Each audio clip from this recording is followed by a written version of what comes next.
Welcome to the 14th Annual University of Miami Real Estate Impact Conference. Today, we bring together some of the most influential voices shaping the future of real estate, including Nadeem Megji, Arnaud Carcenti, Peter Linneman, Willy Walker, Stuart Miller, Steve Witkoff, and Manny Cadre. We are proud to recognize our presenting sponsors, Blackstone, Douglas Elliman, H&M Development, Cap Morrison Acre LLP, Kislak Family Foundation, Metropolitan Realty Group, and Witkoff. We also extend our sincere appreciation to our platinum sponsors, our prestige sponsors, our premier sponsors, and our partner sponsors. Now let's dive into what's shaping tomorrow's skyline, right here at the 2026 University of Miami Real Estate Impact Conference. Next up on stage is Peter Linneman and Willy Walker. Peter Linneman is an acclaimed economist, author, and advisor. A former Albert Sussman Professor of Real Estate, Finance, and Public Policy at Wharton School of the University of Pennsylvania, and founding chairman of its Real Estate Department and Zell-Lurie Real Estate Center, he is the recipient of PREA's Graaskamp Award, Wharton's Lifetime Achievement Award, and numerous national honors. He's also a founder of Linneman Associates and a former chairman of Rockefeller Center Properties. And Willy Walker, chairman and CEO of Walker & Dunlop, and host of the acclaimed Walker webcast. A recipient of the Ernst & Young Entrepreneur of the Year Award and multiple-time Financier of the Year, he serves on the boards of the U.S. Olympic and Paralympic Foundation and Harvard Business School's Board of Dean's Advisors. He is also a member of the Real Estate Roundtable. Ladies and gentlemen, please welcome Peter Linneman and Willy Walker.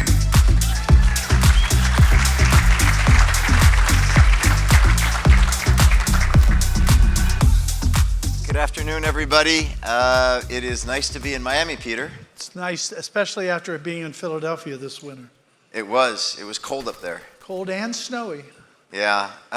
It's Friday afternoon, so to any of the students here, who I believe today is also the first day of spring break for all of you, and so thank you for sticking around. You get A for effort as well as for diligence on sticking around at school on a Friday afternoon to hear the likes of Peter and me.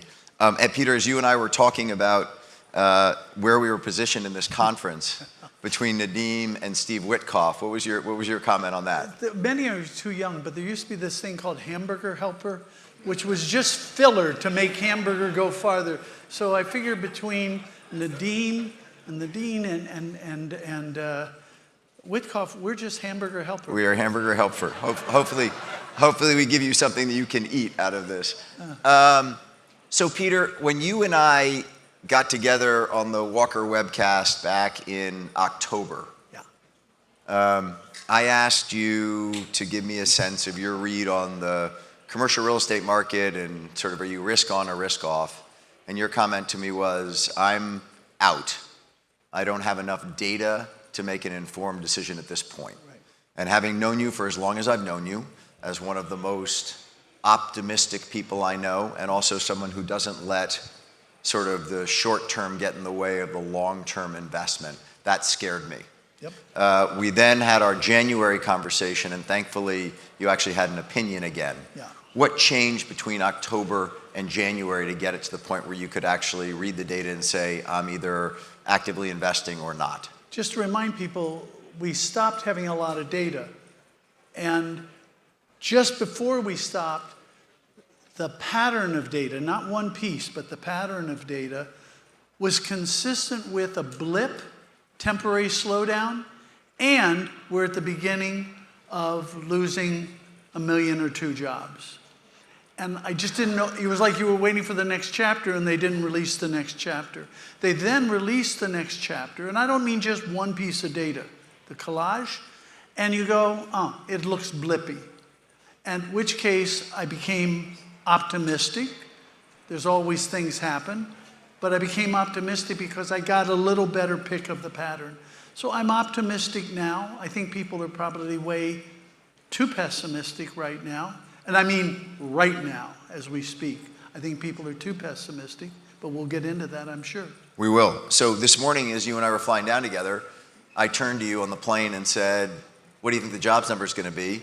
And I said, estimates are at 65,000. You said 100,000. 100,000 positive, just to be clear. And it went 95 I could have down. lied and said you didn't hear. Yeah, right, exactly. The negative. I'm an honest We weren't guy. that far away from each other. Right, It wasn't yeah. that far, just as...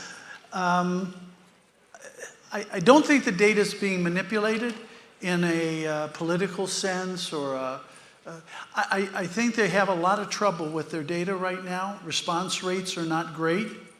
They're declining for a lot of reasons. I think the job data in particular is vulnerable to small businesses not reporting. There's no stick or carrot associated with reporting. It's 121,000 firms they survey. Few of you may do that, most of you don't. And then they have algorithms to figure out versus those answers. My intuition, but I can't prove this, is that a whole lot of firms, given the whole ICE episode that's been going on, if somebody showed up and asked you, tell us about your employment. I'm from the government, and I have many illegal workers, I'm just going to throw it in the bin. And that gets, through their algorithms, overinterpreted as businesses went out of business. I don't know what else they can do.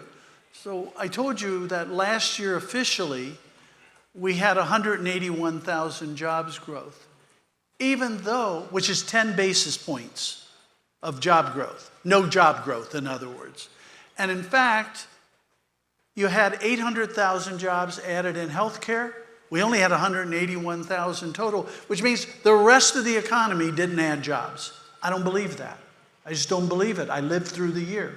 GDP grew by 2.2%. Okay, maybe it was 2.4, maybe it was 2. You don't get that kind of GDP growth with no labor increase. You don't have unemployment insurance claims stay low and flat, if that's the case. And I think that they're struggling with that. And I think this month, you say, well, what about last month? Last month may have been much better than it said. Yes, they revised down. So I think right now it paints a picture. The picture it paints is notably slow job growth versus 2 years ago. That I believe. But I believe we basically still have positive job growth. Can I prove it? No, but I can establish a lot of fact pattern to be supportive. So we have this question about jobs. We have AI out there as this big looming threat to either job creation or job degradation. Yeah. We're at a university with a lot of bright people heading out into the workforce. How concerned should they be as us being in a stagflation economy right now with no job growth and no opportunity? So y'all should just commit suicide. Robots and AI are going to take everything. You know, look, all of history, and we don't have a lot else to go on other than history and intuition. All of history says the more technology we have, the more employment we have. And every time, and this is true for 125 years, and every time everybody says, but this time's going to be different. And it's not different. And it's not different for a fundamental reason. When you have something that increases productivity, it creates wealth. And when wealth gets created, people don't bury it. So different people may have wealth, may have a different concentration, there may be particular people hurt, but there's more wealth. And the people who have that wealth are either going to invest it or spend it. I don't think they're going to burn it. I don't think they're going to create wealth and burn it. I don't think they're going to create wealth and bury it. All of history, wealth got created by productivity, and it gets either spent or invested. And if you believe AI is dramatically changing, the game you want to be in is the people who capture that wealth. Where are they going to invest it? And where are they going to spend it? and get in front of that. And all of history has said, yep, you know, those jobs disappeared. Walking behind a plow horse disappeared. Young people your age bending metal, which is what they did, literally bending metal. Go back and look at old photographs. I grew up in a manufacturing city. Okay, those jobs are gone. But there's a whole bunch of new jobs that nobody ever dreamed of. That's what an economy is. And that's what I believe it will be. And I'll give one other thing and then I'll shut up. Not for the rest of the session, but I'll shut up, which is over a long period of time, but I'm rounding, we get about 1.5% productivity growth a year. That's how we get wealth, right? We're better, cheaper, faster, right? Not everything, better, cheaper, faster.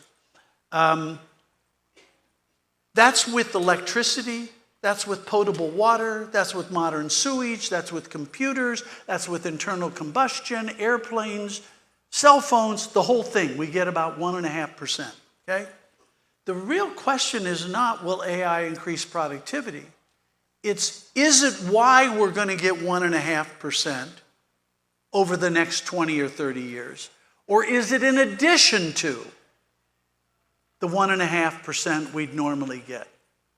Now, that's an important question when you think about 1.5% of GDP a year versus 3% of GDP a year from productivity, okay? My own view is it's probably closer to how we get the 1.5%. Just like we got it from electricity, we got it from internal, because these things take longer to integrate than people think. It would be like, think of, I don't want to go, you know, global warming. If the temperature projections came true that they talk about for the next century in the next 6 minutes, that would be tough to adjust to. You got it. But if they occur over a century, not such a big deal to adjust to. This is similar. If everything they said about AI happened suddenly, like tomorrow, it'll be a big challenge. It'll be a challenge anyway, but if it happens over 20 years or 30 years, things take time to absorb. That's my view. So 2 quick things on that, and then I'll go to my next question to Peter. One is that at the last real estate roundtable meeting, the head of the Congressional Budget Office was speaking to us, and someone stood up and asked him, what do you have in your next 10-year projection as it relates to productivity increase due to AI? So exactly to what Peter was just talking to about that 1.5% productivity increase on an annual basis. And he said, we have studied this issue. I have a whole team that's focused on nothing but this. But so far, all we have built in from all the data we've seen is 15 basis points of increased productivity due to AI. He said there are plenty of people here in Washington, including over at the White House, who would tell me our number is way, way off, and they think it's going to be 5x that number, 10x that number. But right now, the CBO has 15 basis points built into their productivity gains. The one other thing that I am not trying to sound like a Luddite or somebody who doesn't want to deal with the new age of AI and technology, but one thing that I would remind people of is that from 2000, in Peter's Linneman report, there's a week or time period between when someone loses their job and finds a new job. Right. And they study that period of time. And over the last 25 years, the average is 10 weeks. So from 2000 to 2007, the average was 10 weeks if you lost your job and it would take you to find a new job. Then in the great financial crisis, that spiked, came back down. From 2012 to 2020, stayed at 10 weeks. Pandemic hits, spikes up again, comes back down. 2022 to 2025, 10 weeks. So I'm sitting there looking at this data, thank you for the data, and I sat there and I said, but from 2000 to 2007, no one had an iPhone. No one had LinkedIn. No one had any ability to find a job electronically from 2000 to 2007, yet the time period to find a job is exactly the same in 2025 as it was in 2000. So while I understand this technology is coming in, we sort of sit there and say, wow, that period of time is going to be shrunk dramatically, and it just hasn't. Well, you also said, we were talking, I think, a while back, and you said, well, and like dating apps. Right. Right? You said something, and I am trying to quote you, but it was like dating apps. And people still have a hard time finding mates and so It was forth. supposed to be the most inefficient market on earth, was the Right. dating. You had to be at the right bar at the right time to meet the right person. And then all of a sudden we came out with these dating apps that were supposed to make the most inefficient market efficient, okay? And many of you in this room have dating apps on. They might be a swipe right, swipe left, what have you. But you're supposed to be able to find your partner. Well, guess what? Between 2000 and 2025, the marriage rate in the United States is down by 26%. So here's this great efficient market, yet less people are getting married today than they were previously. Now, So- by the way, I've been married basically 53 years. When I say basically, in a few months. Yeah, I don't want to make it sound like. I'm wondering about that. Yeah, I was. What's Kathy think about that? Let me restate that. Kathy and I have been married for almost 53 years. When I heard this, I said, well, maybe the apps are working.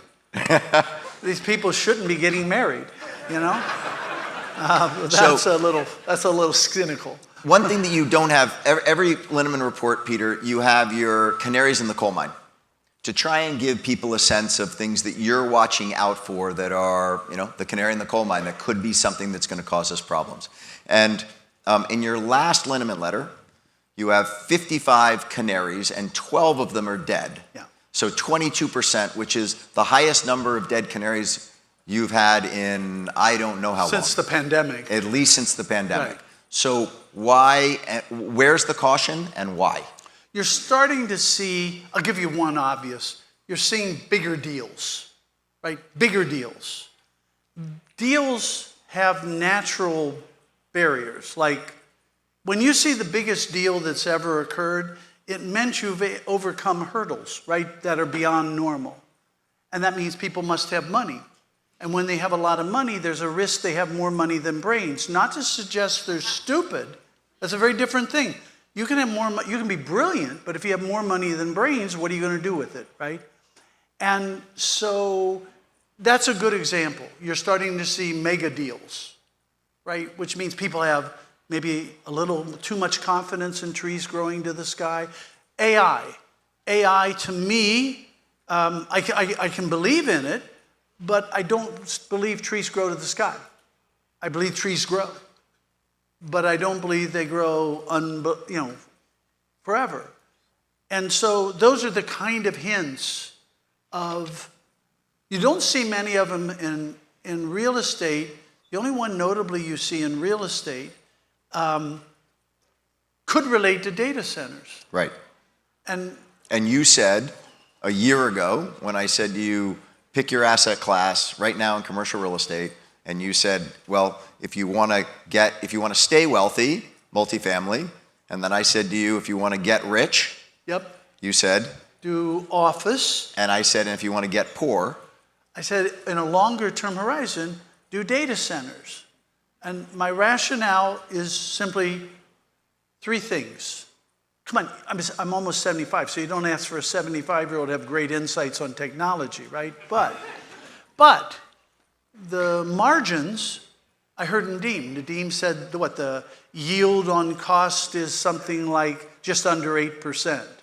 Where else can you get an 8% yield on cost developing? No, right? So it means a lot of money going there. It means the margin's very big. You show me a sector in any industry over my lifetime, including this one, where margins are double or 50% to 100% higher than normal, guess what you have in 2 or 3 or 4 years? Oversupply. Even if demand's good, you end up. Markets adjust. So my concern is on the supply side. And then the other concern is, and I think Nadeem mentioned it, who's the takeout? And that's a challenge. We don't know who the takeout is. Well, if I don't know who I own an apartment complex in Dover/New Philadelphia, Ohio. Nobody knows it. I assume I don't have a takeout equity. I will, but I assume I don't. Why? Because nobody knows. So as I evaluate it, I assume nobody knows. There is a pricing of these deals where everybody seems to act like they know what the takeout is. They seem to know that just because a tenant is creditworthy today, they'll be tenant creditworthy in 3 years. I'm old enough to remember when strip centers begged to get Kmart as their anchor tenant, and by the time the center opened, just telling the strip center, they were an anchor, not an anchor tenant. Okay, got it? And by the way, at the moment, Kmart was really doing well. So it's not like I have some insight beyond. I just have seen too many companies. What makes Microsoft, what makes Walmart and a few other companies amazing is they have successfully reinvented themselves repeatedly over 40 years. Not easy to do. If you went to the record of most companies, if you can reinvent yourself twice over a 30, 40-year period, you're doing great. And everybody assumes that the hyperscalers will be forever gold. Did you ever hear of a company called Ford Motor? Did you ever hear of a company? When I was a kid, they truly meant that whatever was good for GM, General Motors, was good for America. Right. Would anyone say that in the last 25, 30 years? No. Well, GE was the most valuable company on earth in 2000 at a market cap of $500 billion. And what, 9 years later? It was at 125 billion. And almost died. Almost died. So I'm not trying to pick on anybody. We're picking on GE. We're picking on GE. They deserved it. They deserved it. So Peter, in the canaries in the coal mine, one of the ones that you've had for quite a while is the misguided Fed. And I think in the last one you had 4 canaries dead on a misguided Only Fed. because I'm nice, they're not all 5 dead. So we're about to have a new Fed governor come in, Kevin Warsh, who is a exceptional, he's now just a candidate to be Fed chairman. Couple things on that. First of all, where should rates be today? Right, so I have a very simple approach to this. And obviously, there's more complicated equations and data behind it. I'm going to make this real simple. To take a short-term, highly liquid risk, I don't think I need a big return, premium over inflation. All right? That's step 1. Step 2, where's inflation? If you look at the roughly 80,000 items that people truly consume, inflation is running about 2.1 to 2.2% for the last 2 years. Not for the last 2 months, for the last 2 years. It's been running at 2.1 to 2.2 a year. The only reason it registers higher is mainly because of an item called owner equivalent rent. And any of you who own homes, I want you to tell me immediately, how much rent do you pay yourself for your home? And your answer is nothing. No one ever bought it. And that's a quarter of what drives the consumer price index. And it's been high, and it's what causes it to be up. Just as an aside, he helped create it with Milton Friedman. Way back when. He helped create that owner equivalent rent. Concept, so he knows it all too well because he actually created the measure. So the point is, there's a context in which it's an interesting question.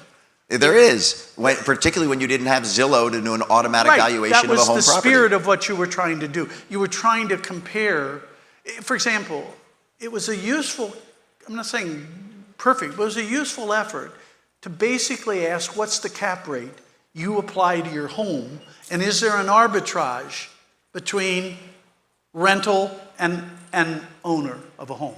Got it? That was what motivated me. You could say, well, that was stupid. I was young and stupid, right? That's what I did.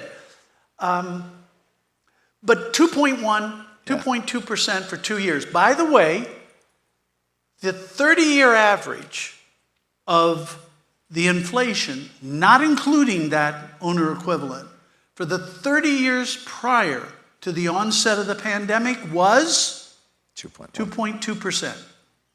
So for 2 years, we've been back to basically where we were with noise for 30 years prior to the pandemic, which kind of disrupted everything, all right? We've been back. If it's 2.2%, how much return do you need? I would say 50 basis points, maybe 75 basis points. That says 2.75 to 3.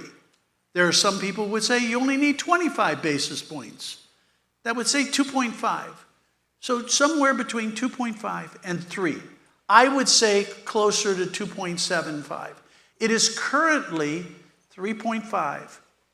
I'm being kind. It's currently 3.5. Well, that's 75 basis points too high.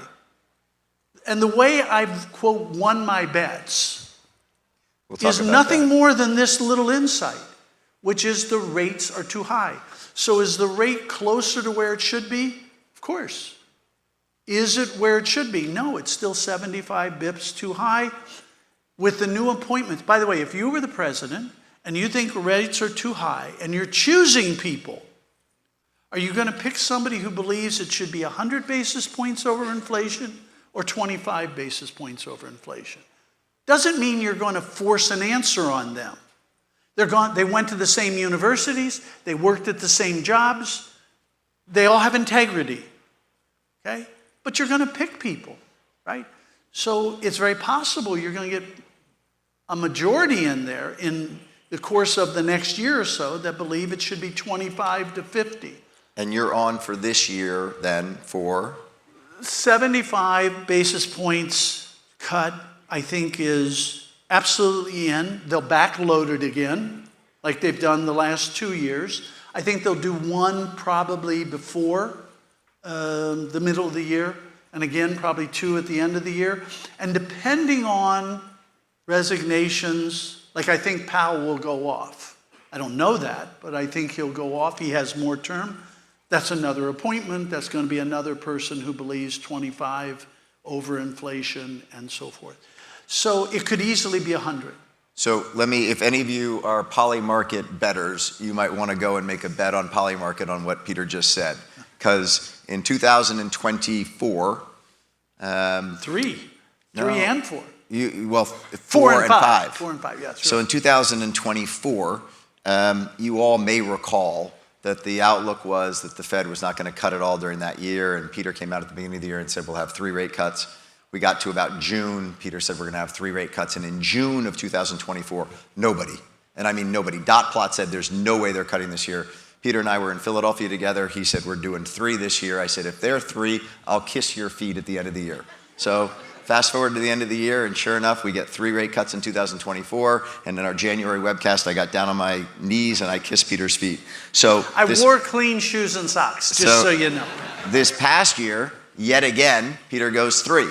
We get to June of last year. Nobody's believing that we're going to have 3 again. Peter's like, we're going to have 3. I said, look, I kissed your feet last year.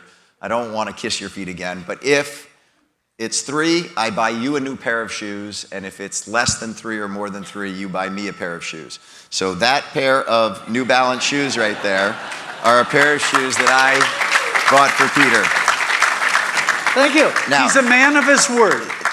They were very expensive, by the way. They're huge. They charge you for when they're 13 and a half. When I'm done, there'll be big shoes to fill. I got normal size feet. They charge me normal prices. They charge you high prices. There are just 2 things on those shoes that are kind of funny. If you watch Peter walk away from you, one says 3x 25, which is 3 rate cuts in 25. The other one, Peter and I tease each other on Wharton versus HBS as the better business school. And I was trying to come up with something to put on the back of one of them to kind of poke him on it. And I couldn't find a single poll or ranking that had HBS over Wharton. So I wanted to put something on there, and I couldn't figure it out. And then I went into Grok and I said, what business school has the wealthiest alumni base in the world? And it came back undeniably Harvard. And so it says on the back of that HB, and the S is a money sign, just to remind him of that one. Okay, so when I got that, and he told me, you do know where Elon Musk went to school, don't you? Not Harvard, Wharton. He alone is richer than all these Harvard snots, you know?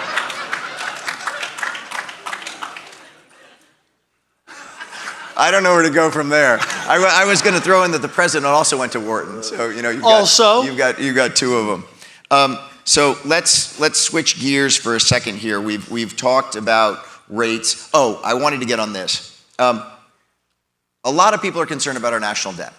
Yeah. And you did a calculation in your last letter that I think is just so insightful for people to keep in mind as it relates to our overall net wealth in America versus our debt. And so just for a moment, if you would, talk about the $175 trillion of net wealth in America and why, because of that number, you're not concerned about our $37 trillion of gross debt, $28 trillion of net debt. Let me do it this way. If you're worth $175 trillion, are you terribly bothered? By the way, let me go one step further.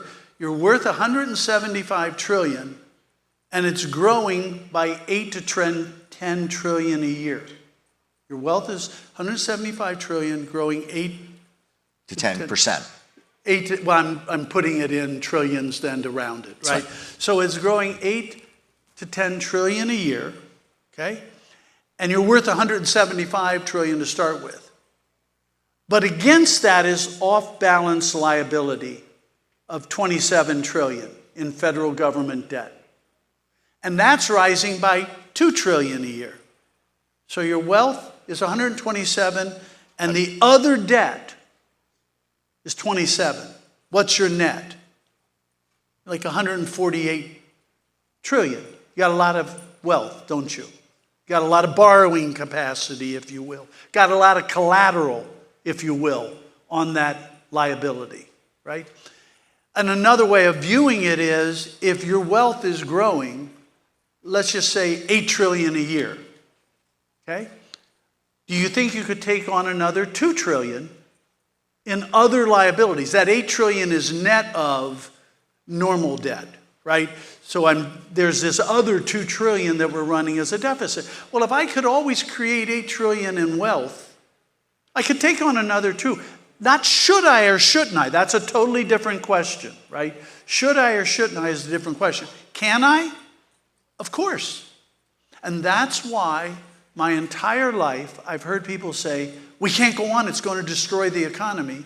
And yet, over my life, the economy has grown. Not because of, but it doesn't melt the economy down because we create wealth. And everybody follow what I mean by that?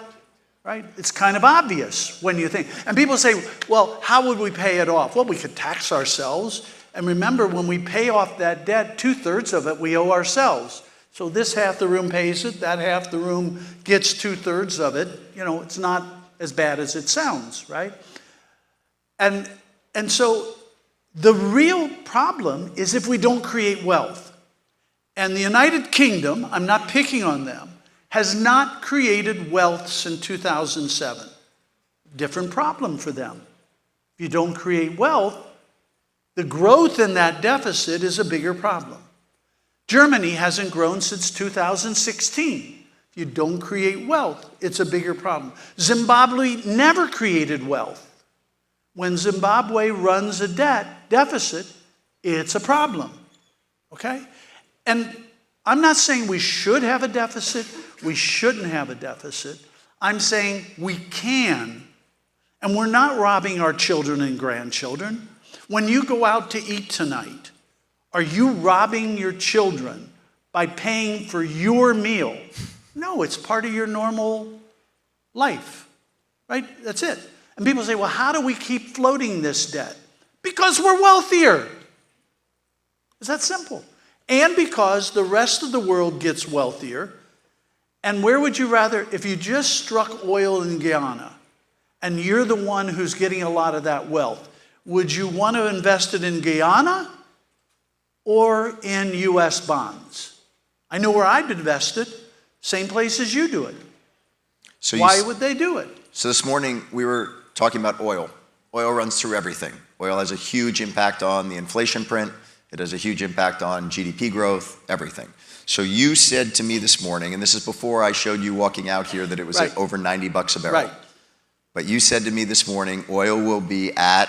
Like 64, some number like that by the end of the year. By a year end. Why? I believe in basic economics, okay? What's the basic economics? Who's the marginal producer of oil in the world since about 2014? U.S. We're the largest oil producer in the history of the world. We're 21% of all oil production in the world. Why? We weren't before fracking, and fracking changed everything. And the best numbers I see, and they're not perfect, is by and large, fracking is available at scale with some degree of profitability at around $40 to $45. And then you have to layer on overhead, right? You have to kind of put that on. We know they were willing to frack at record levels when the price was 58 and 60, okay? Now the price goes to 90. What are you going to do? You're going to do more. By the way, somebody comes up to you and says, are you going to do more? Wall Street had a stupid article the other day and it said, oh, they're not going to do it this time. And you go, are you nuts?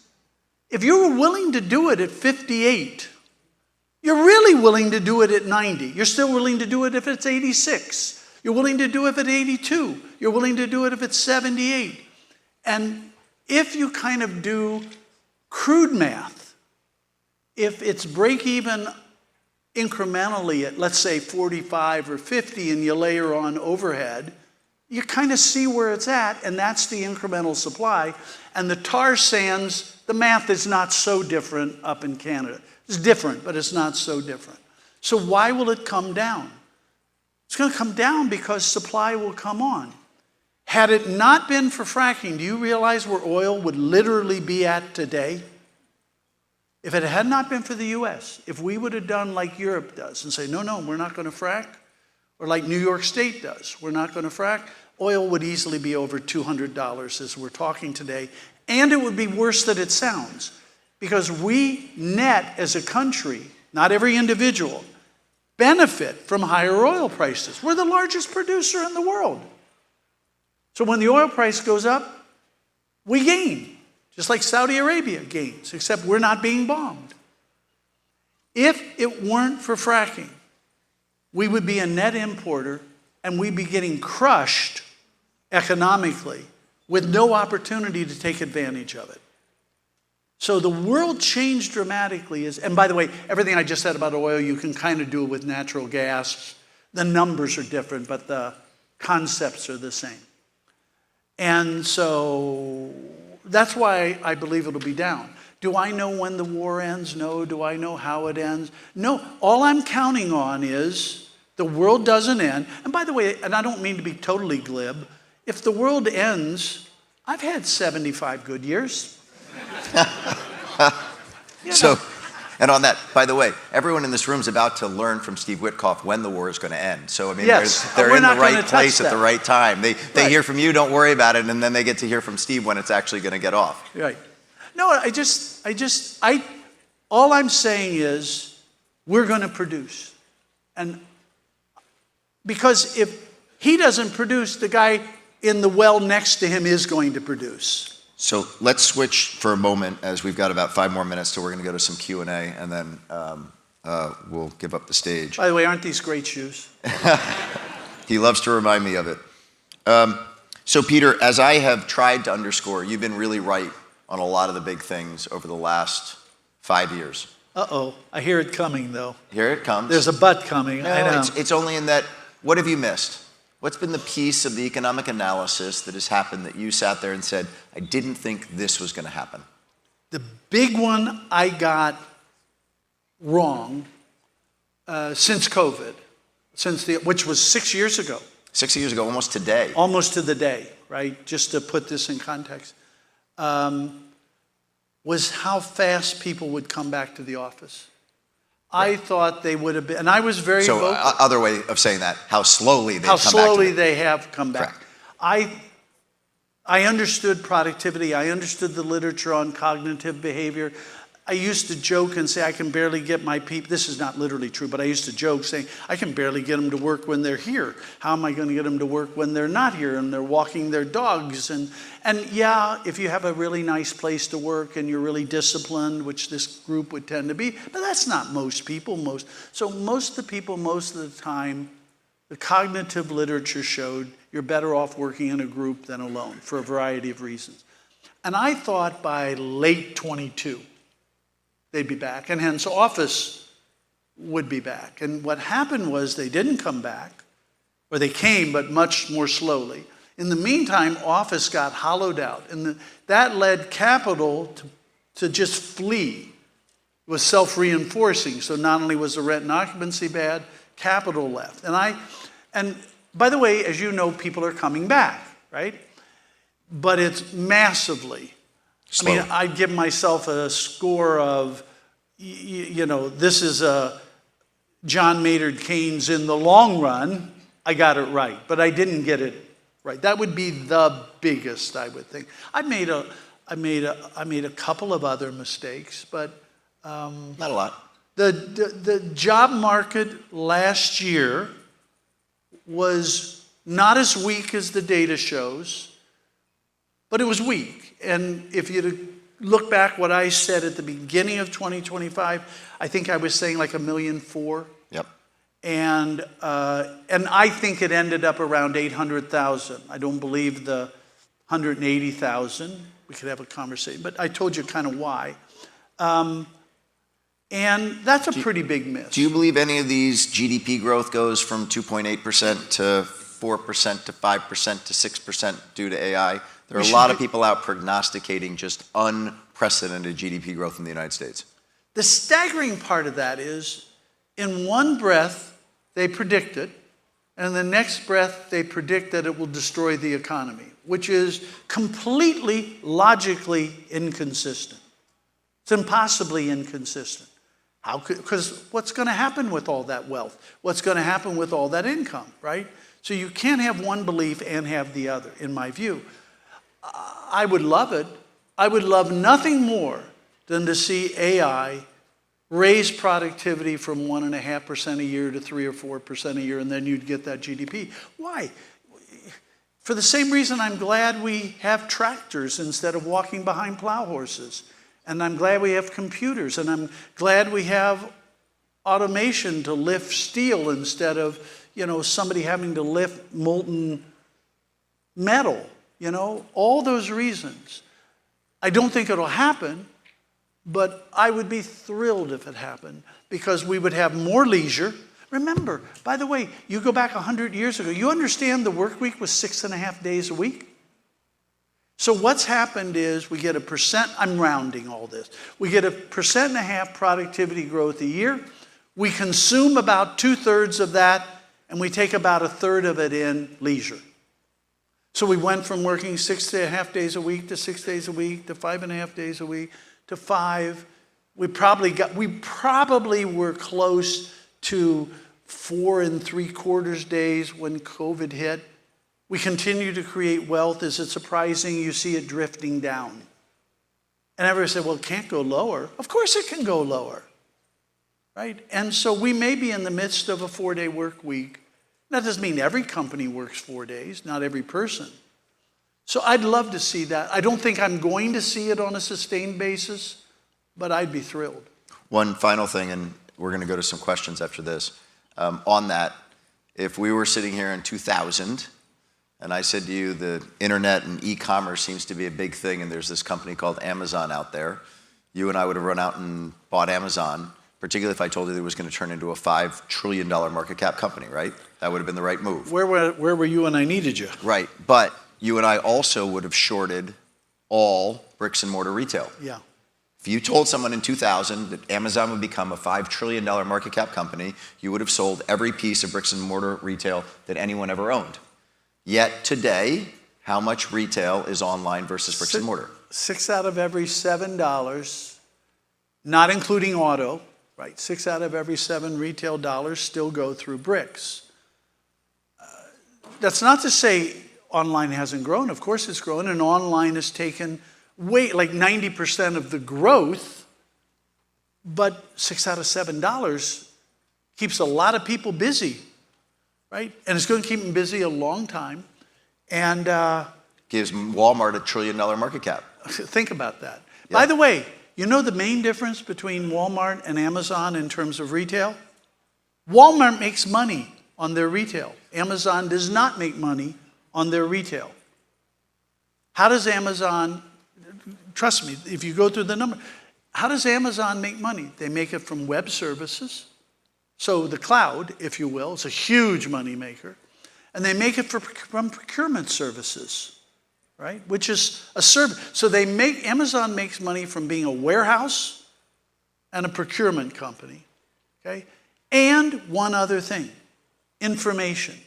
And essentially, they're willing to sell at zero profit to a small loss to have your information. Why?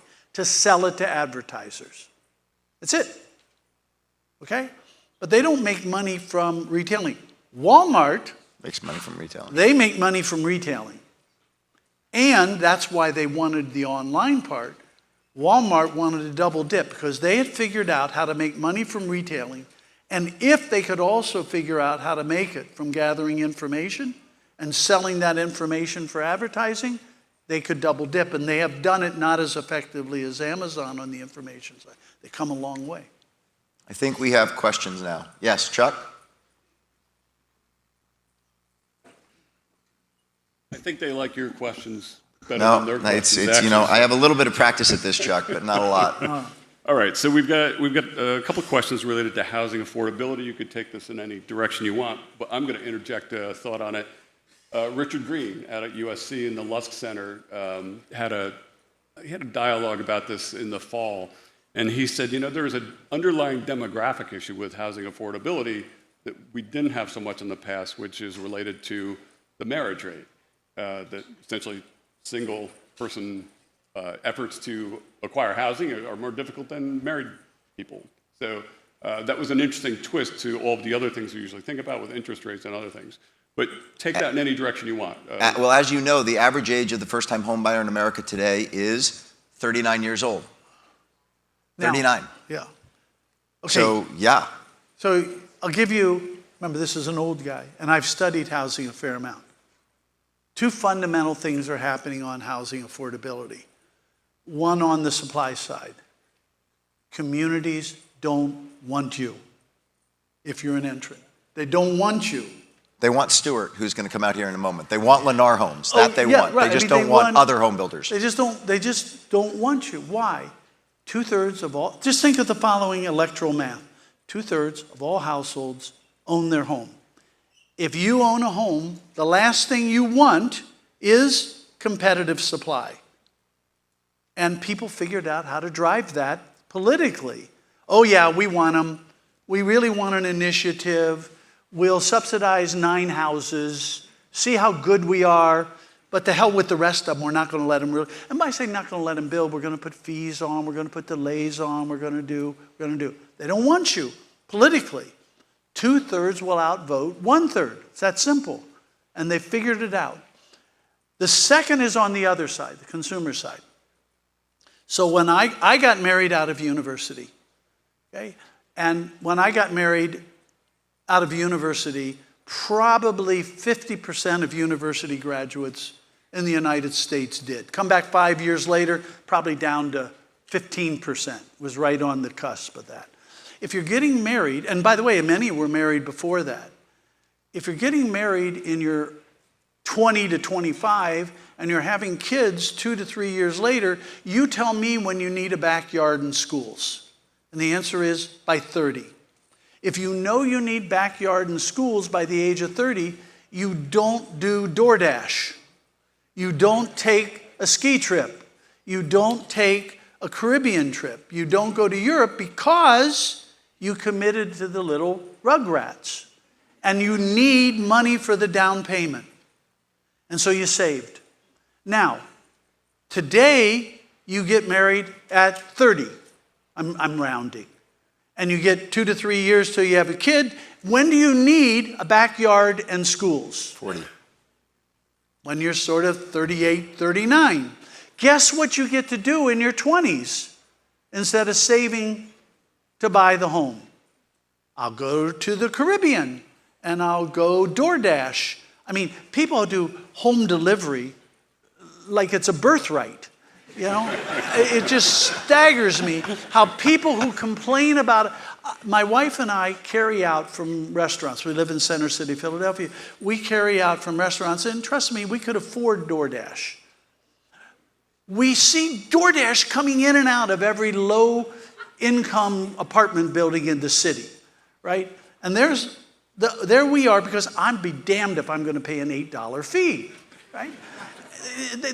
I'm not saying good or bad. Consumption choices are consumption choices. It's not mine to say. It's a good thing you got those great shoes to walk to this store to pick up your DoorDash. All right, go to the next one, Chuck. Got it? Okay, I think this is a student question, but what is the most difficult part of conducting an economic analysis while still maintaining accuracy when markets are constantly changing? You analyze markets all the time. I do. Look, I think one of the interesting things about AI is that what's AI going to do? We have a pretty big research division at Walker & Dunlop called Zellman. What's AI going to do to our research division? Our bankers and brokers use their market intelligence to be relevant to our customers. What could potentially disintermediate that relationship between our bankers and brokers and our customers, where a chatbot is more informative about the market than a banker or broker at Walker & Dunlop?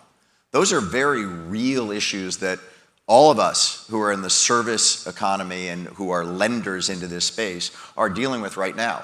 And so the one thing that I would say is that, speed to market is incredibly important.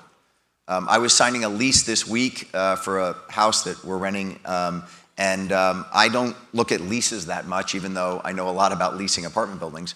And so I called up a friend of mine who has a lawyer, and I said, Danny, I need a lawyer. You got someone in Southern California for me? He said, great, here's the guy. By the time the lawyer had called me back, I'd already taken the lease, run it through Grok, had Grok give me the 10 major points on the lease. I'd gone to the owner, I'd negotiated the 10 points. Guy sending me his agreement for me to hire him, and I've already negotiated the entire lease myself. That's where this is all going. But the issue with it is I don't think it disintermediates completely that lawyer. I'm going to need him for something that's really big. But on that lease, it was done by Grok and me in less time than he could get me his engagement letter. I have two I would add. One is, don't focus on the shiny objects. There are too many shiny objects, and by nature, since we were infants, we're attracted to shiny objects. And there's a million shiny objects. When you're doing a real estate, you're doing a long-term investment. And even if you're only going to hold it for 3 years, the person who's going to take it off your hands has to look. And I think people get caught looking too much at the short-term shiny object. And the second relates to that is they get too politically entwined. And one, I think, benefit I've had is I basically have always thought both the Democrats and Republicans are scoundrels. And so I never viewed I had a team. And I'm not saying I'm right. I'm just saying that was my view. So I never felt I had to support a team. And so you'd be amazed, I get these emails saying, you're just a Biden apologist. And then I'll next day you're just a Trump apologist. And you're just, this has been my whole career. And I'm saying, no, by the way, sometimes they're right? And so being able to dismiss yourself from your political biases is a huge advantage. Hard to do, but a huge advantage. Okay, and we'll end with the same question we usually end with. You've got a lot of students in the audience. Peter, you've experienced this like me. Every year you get older and your students are the same age. It's like, how does our advice change? What do you not get older? We haven't gotten any older. What advice would you have to them as they set off on their careers? Don't go to Harvard? So first of all, get everything out of the University of Miami you can. You're absolutely right. Do everything you possibly can while you are here. You don't understand how privileged you are to be on this campus with the resources around you. So point one is that. The second thing about it is that I think Nadeem said it really, really well. I can't tell you that your first job doesn't make a difference, because going to where you went to college made a difference to you and your parents, and where you're going to go in your first job somehow is going to either set you on some great path to victory or not. Completely wrong. But the thing about it is to think of it as there's no bad job. Because if you go to a bad company or you have a bad boss, you're learning what makes that bad, which then makes you better. It makes you know what the next opportunity needs to have as it relates to a boss who's investing in you, as Nadeem said, as a company that's investing in you, or business practices that you didn't like as the receiver of them. So when you are a manager, you're not going to act the same way that jerk did in that job that you didn't stay in. So if you're in a bad place, try and continue to learn while you were there before you move to your next opportunity. And I would add, because I echo all that, I would add, it's, you're going to look back as you get older and realize it was about the journey rather than the destination, because the destination keeps changing. And I look back on my career and I thought a particular moment, a particular exercise was about the exercise, which it was. But gee, that's how I became friends with Sam Zell, or that's how I became with so forth. And that's what it was really all about. So that's one. It's the journey, but make it a worthwhile journey and try to pick interesting places to go. That's one. Second is, nothing is beneath you that's legal and not immoral. If it's legal and not immoral, nothing is beneath you. And related to that, over my career, if you do good work consistently on everything people ask you to do in this economy, in our world, if you will, somebody's going to notice. And they're going to give you a chance. If you get a chance, say yes more often than no, which most people don't do.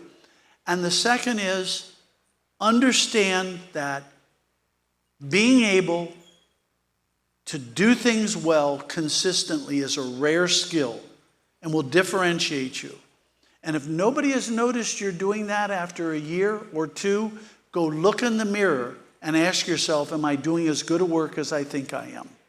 And if not, how do I change? But if you do good work, someone is going to notice and give you an opportunity. May not be the opportunity you were wanting. May not even be the opportunity you thought you were going to get. I'm sure all the speakers, I'm sure you, somebody noticed, gave you an opportunity you didn't even know it was an opportunity at first. I have one final thing to say, Chuck. I'm 58. When Peter turned 60, he said, maybe I'm going to live until I'm 65, but I want to live till I'm 75. And then he got to 65, said, hey, that 75 looks pretty attainable. Then he got to 70, he said, hey, that 75 is looking pretty good. He's about to turn 75, and he's going to have to reset. Absolutely. Peter's going to reset to 90 at a minimum, and I would tell you he probably ought to reset to 100. And the reason is because he takes extremely good care of himself. And so the one thing as a college student that I cannot stress to you enough is the one thing you can't get back is your health. And so while you can go out and make all the money in the world, you can go out and meet all the people you want in the world, you can have a great family, you can have a terrible family, your own personal health is the one thing that when you get to be my age, if you haven't taken care of it, it will be the biggest regret you have. And on that, Peter, as always, great. Chuck, thank you for having us here. And Thank everyone, you, Chuck. Thank you so much for coming. Thank you.